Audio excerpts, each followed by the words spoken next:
Gustong bagong luto at lasa sa saging saba, bagong itsura at sa paningin ng customers, kaya panoorin mo lang ito hanggang sa dulo. Pwedeng pang merienda, at pwede rin pagkakakitaan, kaya kung go ka na ay magsisimula na tayo. Meron ako ditong 1 kilo na saging saba, babalatan natin at hihiwain lang sa 2.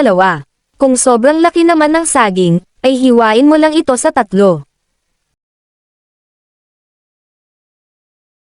At gagawa naman tayo ng batter, sa isang bowl paghaluin, 1 cup all-purpose flour, 1 teaspoon na baking powder, 1/4 cup na sugar, 2 tablespoon na sesame seeds. Pero ito ay optional lang, at lalagyan natin ito ng chocolate powder, pwede rito ang Milo, ito ay 1 sachet lang. At haluin lang ng maigi to combine the ingredients. At lalagyan natin ito ng tubig, unti-unti lang sa paglagay ng tubig hanggang sa makuha ang tamang lapot ng mixture, yung hindi masyadong malabnaw, at hindi rin masyadong dry, sakto lang. Kung gusto mong mag-experiment ng mga pagkain ay pwede, kung mahilig ka sa kape ay pwede ang kape ang ilagay instead na chocolate powder, pwede rin ang powdered milk lang. Tapos kung gusto mo pa ng mas masarap na lasa, ay evaporated milk ang ilagay instead na tubig lang. Syempre kung gagawin mo itong pambenta ay prefer ko na lang itong recipe na ginawa ko, masarap rin naman siya dahil chocolate flavor rin.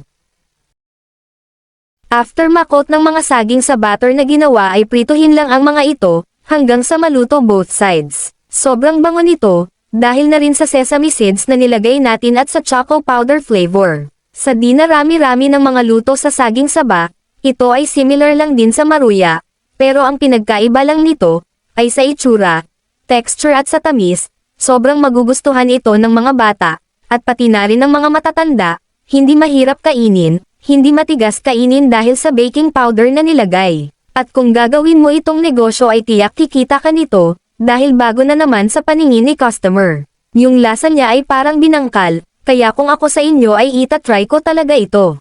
After maluto ay hanguin ito at lutuin pa yung iba hanggang sa matapos. Pwede ko bang malaman kung taga saan ang mga nanonood sa akin? E-comment mo ang iyong lugar. Maraming salamat sa suporta. At ito na ang ating banana crunch. Estimated selling price nito mga nasa 10 to 15 pesos, depende sa laki ng saging at presyo ng mga nagastos. Basta matyaga ka lang sa paggawa ay tiyak kikita ka nito. Nilagay ko ito sa ganitong lalagyanan para magaya mo ito kapag gagawin mo itong negosyo. Akalain mo yun, yung cravings mo ay pwede mong pagkakakitaan, sa hirap na ng panahon ngayon, mainam na meron kang pagkakakitaan, kahit nasa bahay ka lang ay pwede kang kumita. So yun lang po at maraming salamat sa panonood. At kita-kits sa susunod nating pagluluto.